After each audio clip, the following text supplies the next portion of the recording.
Hello everyone, welcome back और YouTube channel. आज हम लोग डिस्कस करेंगे हिस्ट्री ऑफ इंग्लिश लिटरेचर में हमारा जो नेक्स्ट पार्ट है, जो कि फोकस्ड है हमारे न्यू क्लासिकल लिटरेचर पे, और जिसके अंतर्गत हम लोग डिस्कस करेंगे the restoration period and new classical period. ठीक है, तो दोनों पीरियड को हम डिस्कस करने वाले हैं। बेसिकली न्यू क्लासिकल के अंतर्गत आपको तीन पीरियड्स देखने को मिलेंगे, जिसमें से एक है द रेस्टोरेशन पीरियड। तो स्टार्ट करते हैं हमारा आज का important session with warm welcome. First, here we discuss some key facts about neoclassical age, और इस एज में कुछ important facts हुए, इनको डिस्कस कर लेते हैं जो कि एग्जाम के लिए काफी ज्यादा यूजफुल हो जाते हैं। ठीक है, सो हमारा जो यहाँ पे फर्स्ट फैक्ट आपको देखने को मिल रहा होगा, new classicism was a literary and artistic movement. यानी कि किस तरीके का मूवमेंट था? तो न्यू क्लासिकल एक तरीके का आर्टिस्टिक और लिटरेरी मूवमेंट था। ठीक है, that lasted from the early 60s until the late 70s। यानी कि कब से कब तक चला? अर्ली 60s एंड लास्ट कब हुआ? तो 70s में इसका लास्ट हुआ। ठीक है, तो यहाँ से यहाँ तक ये चला। नेक्स्ट जो हमारा पॉइंट है, it can be characterised by how it borrowed from ancient Greek and Roman classical literature. ठीक है, तो यहाँ पे आपको ऐसे टेक्स्ट देखने को मिलेंगे जिसमें आपको रोमन और ग्रीक जो लिटरेचर है, क्लासिकल लिटरेचर, उसको आपको नए फॉर्म में देखने को मिलेगा। यानी कि बोरोव वहां से किया गया, लेकिन आपको उसको कुछ नई स्टाइल वहां पे देखने को मिलेगी न्यू क्लासिकल लिटरेचर में। ठीक है, अब यहाँ पे इंपॉर्टेंट फिगर देख लेते हैं, जोनाथन स्विफ्ट। ठीक है, जिनका एक फेमस वर्क है गुलिवर्स ट्रेवल्स। ठीक है, जो कि कब लिखा गया था? 1726 में इसको लिखा गया था। 1726 में is an example of new classical novel. ठीक है, अब नेक्स्ट जो हमारा पॉइंट है, अलेक्जेंडर पोप। ठीक है, इसमें एक प्रोमिनेंट राइटर हो जाते हैं Alexander pope and John Dryden. ठीक है, वर टू की पोएट्स ऑफ मूवमेंट, जो कि एक बहुत ही इंपॉर्टेंट पोएट हो जाते हैं इस एज के। ठीक है, अब नेक्स्ट जो हमारा इंपॉर्टेंट पॉइंट है यहाँ पे, तो new classical literature was typically rational, measured and followed strict formal structure. Okay, so यहाँ पे हमने क्या समझा कि जो ये न्यू क्लासिकल मूवमेंट था, ये किस तरीके का मूवमेंट था? तो ये एक तरीके का लिटरेरी और आर्टिस्टिक मूवमेंट था। लिटरेरी एंड आर्टिस्टिक मूवमेंट था, जो कि कब आया था? तो ये अर्ली 60s से लेके लास्ट हुआ था, अर्ली लास्टली लेट 70s में इसको मतलब एंड हुआ था आर्टिस्टिक। ठीक है, यहाँ पे लिटरेरी एंड आर्टिस्टिक मूवमेंट था। इसमें आपको एक कैरेक्टराइज देखने को मिलेगा कि इसमें जो टेक्स्ट है वो ancient Greek and Roman classical literature से काफी ज्यादा इन्फ्लुएंस होके लिखे गए हैं। ठीक है, अब यहाँ पे कुछ प्रोमिनेंट जो राइटर हैं, वो जोनाथन स्विफ्ट है, एंड जिनका फेमस वर्क है गुलिवर्स ट्रैवल, एंड दो आपको प्रोमिनेंट पोएट इस एज में मिलेंगे, Alexander pope and the John Dryden. ठीक है, न्यू क्लासिकल लिटरेचर वो किस तरीके का था? टिपिकली रेशनल था, measured and followed strict formal structure. ठीक है, एक तरीके से फॉर्मल चीजें लिखी जाती थी, फॉर्मल वे में चीजें लिखी जाती थी, ऑर्गेनाइज्ड वे में चीजें लिखी जाती थी। क्लियर? डिस्कस न्यू क्लासिकल जो टर्म है, इसकी मीनिंग के बारे में हम लोग डिस्कस करेंगे। ठीक है, इसकी क्या मतलब है, आखिर न्यू क्लासिकल का मतलब क्या है? ठीक है, तो neoclassicism was a literary and artistic movement that lasted from approximately, ठीक है, approximately early 60s until the late 70s तक ही चला, and it significant influence culture during this time. और इसने सबसे ज्यादा अगर किसी चीज पे इम्पैक्ट किया, तो सबसे ज्यादा कल्चर पे इम्पैक्ट किया। ठीक है, नेक्स्ट जो हमारा पॉइंट है, neo classicism focused on taking aspect of ancient Greek and Roman art and literature and imitating them. यानी कि नियो क्लासिज्म में क्या होता था कि लोग इस चीज पे फोकस करते थे कि वो ancient and Greek Roman art जो था उसको इमिटेट करते थे, यानी कि उसकी नकल करके अपने वर्क्स लिखते थे। ठीक है, नेक्स्ट जो हमारा इंपॉर्टेंट पॉइंट है, these original ancient Greek and Roman text were card classical work. ठीक है, तो जो ये ओरिजिनल टेक्स्ट थे, इनको क्लासिकल बोला जाता था, लेकिन जब इसमें रिफॉर्म हुआ, कुछ मॉडर्न एंटिक्विटी जोड़ी गई, तो ये हमारा बन गया नियो क्लासिज्म। यानी कि क्लासिकल वर्क्स को इमिटेट करके जो लिखा गया है, वो नियो क्लासिज्म हो जाता है। ठीक है, क्लियर? यहाँ पे आपको न्यू क्लासिज्म का मीनिंग समझ में आ गया होगा। नेक्स्ट स्लाइड पे चलते हैं। ठीक है, हम बात कर लेते हैं कि जो नियो क्लासिज्म है उसको डिवाइड किया गया है कुछ पीरियड्स में, ठीक है? इसको आसानी से समझने के लिए, इस एज की कैरेक्टरिस्टिक्स को समझने के लिए, लिटरेरी फिगर को समझने के लिए इसको 3 पार्ट्स में डिवाइड किया गया है, जिसमें फर्स्ट हमारा पार्ट है द रेस्टोरेशन पीरियड, ठीक है? ओलिवर क्रॉमवेल जो था उसके बाद क्या हुआ, उसको जब एग्जीक्यूट कर दिया गया, ठीक है? उसकी डेथ हो जाने के बाद उसका जो सन था रिचार्ड क्रॉमवेल, ठीक है? तो वो आया रूल करने के लिए, ठीक है? लेकिन उसने वो मतलब एक तरीके से फेल रूलर कहा गया क्योंकि वो मेंटेन नहीं कर पाया पावर को। तो जो यहाँ पे राउंड हेड्स थे, यानी कि जो पार्लियामेंट को सपोर्ट करते थे, वो गए चार्ल्स सेकंड को वापस लाने के लिए। चार्ल्स सेकंड कौन था? ये चार्ल्स फर्स्ट का मतलब सन था, जिसको मतलब एग्जीक्यूट किया गया था इंग्लिश सिविल वॉर के टाइम पे, यानी कि जो मोनार्की और पार्लियामेंट की जो लड़ाई चल रही थी उसमें एग्जीक्यूट कर दिया गया था चार्ल्स फर्स्ट को, ठीक है? तो उसी के सन को मतलब फिर से बुलाया जाता था कि मोनार्की को स्टोर किया जाए, यानी कि इंग्लैंड में फिर से मोनार्की को लेके आ जाए, क्योंकि उनके पास कोई भी मतलब सेंसिबल रूलर नहीं बचा था, ठीक है? तो रिचार्ड क्रॉमवेल के बाद आता है चार्ल्स फर्स्ट, और यहीं से क्या होता है, रेस्टोरेशन पीरियड बिगिन हो जाता है, ठीक है? रेस्टोरेशन पीरियड यहाँ से बिगिन हो जाता है 1660 में, ठीक है? क्लियर, ये पॉइंट हमारा क्लियर हो गया। और नेक्स्ट हमारा जो एज है वो है ऑगस्टन एज, और उसके बाद द एज ऑफ जॉनसन। तो इस वीडियो में हम लोग डिस्कस करने वाले हैं सिर्फ रेस्टोरेशन पीरियड को, क्लियर? तो हम बढ़ते हैं कि रेस्टोरेशन पीरियड में आगे क्या क्या होने वाला है, उन सबको बहुत डिटेल में डिस्कस करेंगे। तो स्टार्ट करते हैं, आगे बढ़ते हैं। तो रेस्टोरेशन पीरियड जो था यहाँ पे वो चला कब से कब तक, तो ये चला था 25 मई से लेके 1660 से लेके ये 1688 तक चला था, ठीक है? तो देखिए यहाँ से स्टार्ट होता है द रिटर्न ऑफ किंग, यानी कि जो चार्ल्स सेकेंड था, चार्ल्स फर्स्ट का सन, उसको फिर से मोनार्क में लेके आया जाता है, ठीक है? अब यहाँ पे पढ़िए कि क्या कहानी क्या थी। When Oliver Cromwell died peacefully in his bed in 1658, यानी कि ये डेट याद रखिएगा कि 1658 में क्या हो जाता है, किंग जो ओलिवर क्रॉमवेल है उसकी डेथ हो जाती है, ठीक है? उसकी डेथ हो जाती है, डाइड। अब यहाँ पे क्या होता है, the regime he had created seemed bound to fall. Cromwell's son Richard, यानी कि क्रॉमवेल का सन कौन था यहाँ पे, Richard, was not up to the task of leadership and proved even more unpopular within the public than his father, यानी कि ये अपने फादर से कम काबिल था, इतना ज्यादा पॉपुलर नहीं हो पाया उस टाइम पे, और लीडरशिप की इसके अंदर क्वालिटी नहीं थी, वहां पे ये फेल दिखाई पड़ा। तो इससे क्या हुआ, in turn royalist begin to plot the return from exile and ascent to the throne of Charles second. तो यहाँ पे रॉयलिस्ट कौन थे, तो ये रॉयलिस्ट ये थे जो मोनार्क को सपोर्ट करते थे। इन्होंने दबाव बनाया कि फिर से चार्ल्स सेकेंड को वापस आया जाए, ठीक है? अब यहाँ पे क्या होता है, on 25 May 1660 Charles II arrived back in England and monarchy was restored। और यहाँ से क्या होती है, रेस्टोरेशन पीरियड की स्टार्टिंग हो जाती है। चार्ल्स सेकंड जब 25 मई 1660 को आता है इंग्लिश थ्रोन पे, तो वापस से मतलब एक तरीके से जो बीच में आपको दिखाया गया है गैप, यहाँ पे प्यूरिटेनिज्म आया, बहुत सारी चीजें हुई, तो एक गैप के बाद यहाँ पे आ जाता है क्या, फिर से चार्ल्स सेकंड वापस आ जाता है अपने फादर के बाद, जब इसको आना चाहिए तो ये नहीं आया, लेकिन अब फिर से इंग्लैंड में मोनार्की का रूल हो गया था, मोनार्की स्टोर हो गई थी। यहाँ पे ये बात कही जाती है कि रिस्टोरिंग तो हो गई थी, लेकिन उन पे बात करते हैं कि हमने क्या क्या खोया था, ठीक है? रिस्टोरिंग व्हाट वाज लॉस्ट, हमने वो सब कुछ रिस्टोर कर लिया था जो कुछ भी हमने लॉस किया था, ये बात होने जा रही है। The restoration was more than just the return of the monarchy, it also signified the return of the theatre after an 18 year ban, यानी कि यहाँ पे रेस्टोरेशन सिर्फ इतना ही नहीं कि मोनार्की रिस्टोर हो जा रही है, हमने रिस्टोर किया है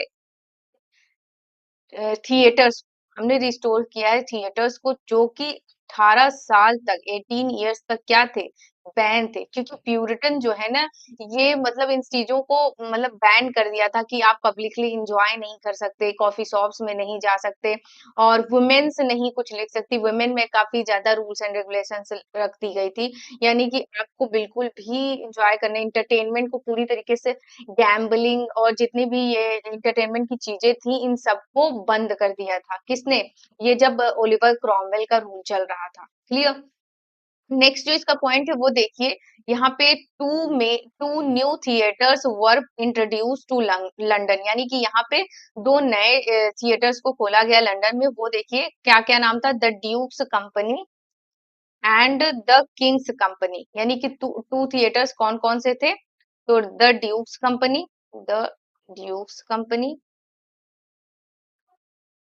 एंड यहाँ पे एक और था, फर्स्ट ये हो गया, और सेकंड था हमारा the king's company, the king's company. ठीक है, द किंग्स कंपनी यहाँ पे हो गया। यानी कि दो जो थिएटर हैं वो लंदन में इंट्रोड्यूस किए गए, किस पीरियड में? तो रेस्टोरिंग पीरियड में। फेस्टिवल मेड कमबैक, यानी कि जो प्यूरिटन के टाइम पे फेस्टिवल वगैरह नहीं मनाए जाते थे, वो फिर से मनाना स्टार्ट हो गया। Citizen would celebrate Christmas again, Christmas को फिर से सेलिब्रेट किया जाना लगा। और there was an atmosphere of liberty and opportunity in the air, यानी कि लोगों को एक तरीके से खुली हवा में सांस लेने का अवसर फिर से मिलने लगा। ठीक है, जाता है कि the motto of English literature during the restoration period, यानी कि इंग्लिश लिटरेचर का क्या मोटो था जब रेस्टोरेशन पीरियड था। तो यहाँ पे पढ़िए, the restraint are of writer were free to experiment with content structure and form, much of the work from this period had a political focus. Some writers welcomed Charles II and with open arms, open arms and while other lamented his return. यानी कि इस time पे मोटो ये था कि जो works लिखे जाते थे, वो उनको तो राइटर्स को काफी ज्यादा फ्रीडम मिल गया था कि वो एक्सपेरिमेंट कर सकें कंटेंट के साथ, स्ट्रक्चर के साथ। लेकिन जो इस टाइम पे वर्क लिखे जाते थे वो ज्यादातर किस तरीके के थे? तो वो पॉलिटिकल फोकस्ड था।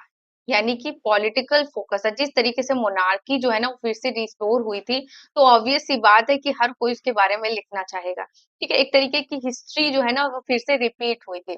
तो इस तरीके से पॉलिटिकल फोकस ज्यादा था, और कुछ राइटर्स उसमें थे जिन्होंने मतलब चार्ल्स सेकंड का मतलब बहुत खुले दिल से उनका स्वागत किया, और कुछ ऐसे थे जिन्होंने उनको क्रिटिसाइज भी किया, उनके बारे में बुरा भी लिखा। ठीक है, तो आगे बढ़ते हैं कि क्या है आगे। सो हम कुछ प्रोमिनेंट टू फेमस वर्क्स देख लेते हैं, जो कि मतलब एक तो चार्ल्स सेकंड की मतलब वापसी की खुशी में लिखा गया, तो एक उनकी मतलब उनको क्रिटिसाइज करने के लिए वो प्यूरिटन थे, ये प्यूरिटन को सपोर्ट करते थे, राउंड हेड्स थे, वो मतलब मोनार्की को नहीं पसंद करते थे। तो वो देखिए कि क्या है।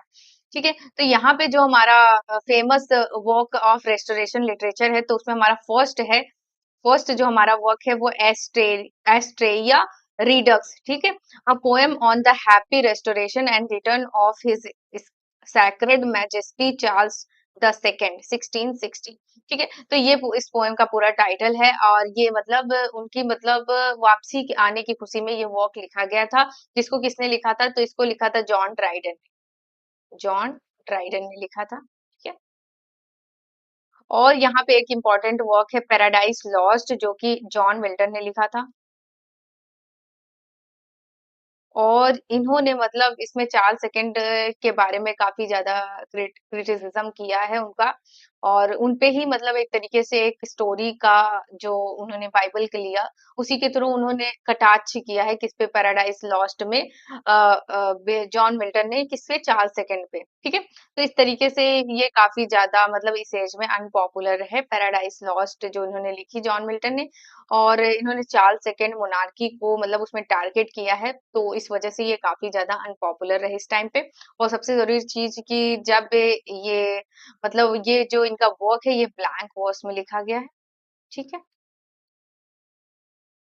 यानी कि इसमें एक रेगुलर मीटर तो होता है, लेकिन राइमिंग स्कीम नहीं होती, but no rhyming scheme, no rhyming scheme. ठीक है, क्लियर? नेक्स्ट स्लाइड पे चलते हैं। सो यहाँ पे कुछ फीमेल ड्रामेटिस्ट हो ऑफ द रेस्टोरेशन ये पीरियड की देख लेते हैं, यानी कि इससे पहले, यानी कि जब आपको देखने को मिलेगा एलिजाबेथन से लेके जो प्यूरिटन एज तक था, ठीक है? यानी कि जो प्यूरिटन एज तक था, वहाँ पे आपको वुमेन्स का राइटिंग में कोई भी रोल, सोसाइटी में कोई भी रोल दिख नहीं रहा था। यानी कि जो वुमेन के रोल भी थे, वो भी मतलब यंग बॉयज परफॉर्म करते थे, और वुमेन को वहाँ पे स्टेज पे जाना अलाउ नहीं था, यानी कि वो ड्रामास वगैरह नहीं लिख सकती थी, ना ही उसे एंजॉय कर सकती थी। तो ठीक है, तो कुछ जब ये एज आई, रेस्टोरेशन एज आई, तो इसमें फिर से मतलब वुमेन्स को भी राइट्स दिए गए कि वो भी लिख सकें। और यहाँ पे कुछ प्रोमिनेंट आपको वुमेन फीमेल राइटिंग्स में मिलेंगी, जिसमें फर्स्ट है हमारी अफरा बहन, ठीक है? इनको डिस्कस करते हैं। बहन 1614 से लेके 1689 was the first female playwright, यानी 1640 से लेके 1689 तक रही to earn a living through her work, जो कि मतलब पहली ऐसी फीमेल प्ले राइट थी जिन्होंने अपने मतलब वर्क्स से, अपने अपने वर्क से इन्होंने अपने पैसे कमाए, ठीक है, अपनी लिविंग कमाई, making her a Pioneer for female dramatist, क्योंकि मतलब फीमेल ड्रामेटिस्ट के लिए एक पायनियर की तरह इन्होंने काम किया। The changing nature of the theatre provided the perfect opportunity, यानी कि जो नेचर था, चेंज हुआ था थिएटर का, उससे क्या हुआ, इनको एक अपॉर्चुनिटी मिली, और एक स्किल प्ले राइट के तौर पे मतलब काफी ज्यादा आगे तक गई, और इनके कुछ फेमस वर्क हैं।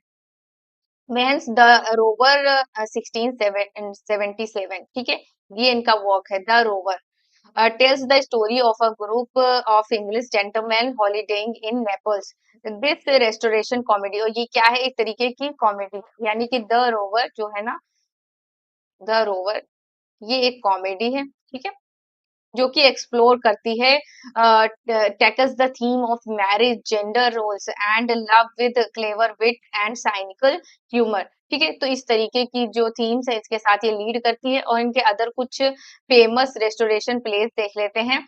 द डच लवर 1673, ठीक है, the Emperor of the Moon 1687 and the Town Fop, 1676, तो ये इनके कुछ इंपॉर्टेंट वर्क्स हो जाते हैं। तो ये आप देख लीजिएगा, क्योंकि ये काफी ज्यादा फीमेल ड्रामेटिस्ट थी और प्रोमिनेंट थी, और ये फर्स्ट ऐसी फीमेल ड्रामेटिस्ट थी जिनके वर्क्स आए थे इस पीरियड में, ठीक है। तो इनको आप याद रखिएगा। द रोवर 1677 में आया था, and the other one is the Dutch Lover 1673, and other one is Emperor of the Moon 1687, and other one is the Town Fop 1676, ठीक है, क्लियर।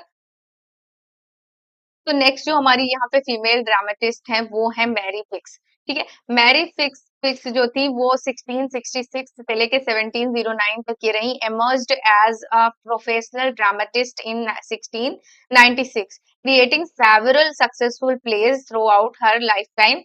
और इनके कुछ फेमस प्लेस हैं, उसमें से है the different widows 1703, the different widows, ठीक है, the double stress 1701, and the 13th ampere of the Turks 1696। इनके ये कुछ प्रोमिनेंट वर्क्स हैं, ठीक है। यानी कि आपको इस पीरियड में दो फीमेल ड्रामेटिस्ट को पढ़ना है, एक तो हमारे अफरा बहन हो गई, नेक्स्ट हमारी मैरी पिक्स है, और मैरी पिक्स के ये इंपॉर्टेंट वर्क्स हैं कौन कौन से, तो the different widows, the different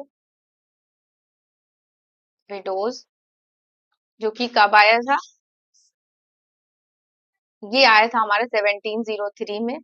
and next one is the double distress, the double distress, जो कि कब आया था 1701 में। और वन इनका और इम्पोर्टेंट वर्क है the 13 emperor of the Turks, the 13 emperor of the Turks, of the Turks, ये कब आया था, तो ये इनका आया था 1696 में, ठीक है। तो ये इनके कुछ इंपॉर्टेंट वर्क हो गए, और कुछ इस टाइम के जो इनके कंटेम्परेरी थे उनको देख लेते हैं। कैथरीन ट्रॉटर एंड डिलेरिवियर मैनली, ठीक है, डिलेरिवियर मैनली, ठीक है। तो ये कुछ इंपॉर्टेंट फीमेल ड्रामेटिस्ट हो गई इस एज की, क्लियर। तो हम यहाँ पे डिस्कस कर लेते हैं, पूरा समराइज कर लेते हैं कि हमने क्या पढ़ा है facts about the restoration period. तो आपको पता होना चाहिए the restoration period refers to the restoration of Stuart monarchy in England 1660। ठीक है, यानी कि चार्ल्स सेकंड किस मोनार्की से बिलोंग करते थे, तो आपको पता होना चाहिए कि ये बिलोंग करते थे स्टुअर्ट मोनार्की से, स्टुअर्ट मोनार्की से। क्लियर। और next point is it also mark the return of the theatre, यानी कि 18 साल पर आफ्टर 18 इयर्स, 18 साल बाद जो बैन थिएटर था उसको फिर से रिस्टोर कर दिया गया था। ठीक है, प्यूरिटन रूल में बिल्कुल भी अलाउ नहीं था एंटरटेनमेंट, इसकी वजह से थिएटर को पूरी तरीके से बंद कर दिया गया था। अब नेक्स्ट पॉइंट है some of the most famous playwright from the Restoration era, William Wycherley, ठीक है, and Aphra Behn and the merry pigs. ठीक है, तो ये इंपॉर्टेंट हमारे प्ले राइट्स हो जाते हैं। Milton famous poem Paradise Lost was created during the Restoration period and contained many anti-monarchist sentiment directed towards Charles II। ठीक है, जो कि इनका ये वर्क था पैराडाइज लॉस्ट, तो इसमें आपको एंटी मोनार्किस्ट सेंटिमेंट देखने को मिलेंगे। ठीक है, नेक्स्ट जो हमारा पॉइंट है literature from the restoration period is often referred to as neoclassical. ठीक है, because the work often imitates traditional style of Greek and Romans. ठीक है, यानी कि जो लिटरेचर था रेस्टोरेशन पीरियड का वो किस तरीके का था, वो इमिटेट करके लिखा जा रहा था किससे, तो ग्रीक एंड रोमन जो लिटरेचर था उसको उसको इमिटेट किया जा रहा था इस एज में। ठीक है, तो क्लियर होता है हमारा ये रेस्टोरेशन पीरियड जो कि काफी इंपॉर्टेंट था हमारे एग्जाम पॉइंट ऑफ व्यू से। तो होप गाइज आप लोगों को ये पूरा सेशन पसंद आया हो और मैं इसमें एबल हो पाई हूँ कि मैंने सारे इंपॉर्टेंट फैक्ट्स यहाँ पे क्लियर कर दिए हैं जो कि एग्जाम ओरिएंटेड थे, बहुत ज्यादा हौच पौच नहीं होना है। इसके बाद हम ऑगस्टन एज को पढ़ेंगे, जो कि एज ऑफ ऑगस्टन को पढ़ेंगे, और उसके बाद हमारी एक और एज आएगी, देन हम उसके बाद सीधे हम पहुंच जाएंगे विक्टोरियन के बाद, उसके बाद romantic age, then modern, then postmodern. इस तरीके से हमारी जो इंग्लिश लिटरेचर की सीरीज है वो यहाँ पे पूरी तरीके से हम कंप्लीट कर लेंगे। और साथ ही साथ एक और बेनिफिट ये है कि हमने सिर्फ थ्योरी को ही नहीं कवर किया, हमने थ्योरी करवाया है, उसके बाद हम एमसीक्यू पार्ट को भी कवर किया है। तो अगर आप इस सीरीज को नहीं मतलब देखे हैं और ये कंटिन्यूअस चल रही, तो अभी इसके सिर्फ 8-9 वीडियोस हुए हैं, तो आप जाके देखिए और आपको समझ में आएगा कि लिटरेचर, इंग्लिश लिटरेचर कितना फन है उसमें, कितना इजी है, कितना आप लिंक करके पढ़ पाएंगे। ठीक है, तो क्लियर। सो गाइस, अगर आपको ये वीडियो पसंद आए तो आप प्लीज हाँ हमारी वीडियो को लाइक करिए, और अगर कोई भी कमेंट आप करना चाहें जो कि आपका मतलब फीडबैक मैं समझ के लूंगी, चाहे वो अच्छा है या बुरा है, आपके दिमाग में जो कुछ भी आए आप प्लीज कमेंट करिए। और अगर आप हमारे चैनल पर नए हैं तो आप इस चैनल को सब्सक्राइब करिए आने वाले लेटेस्ट वीडियोस के लिए। Thanks for watching, bye bye.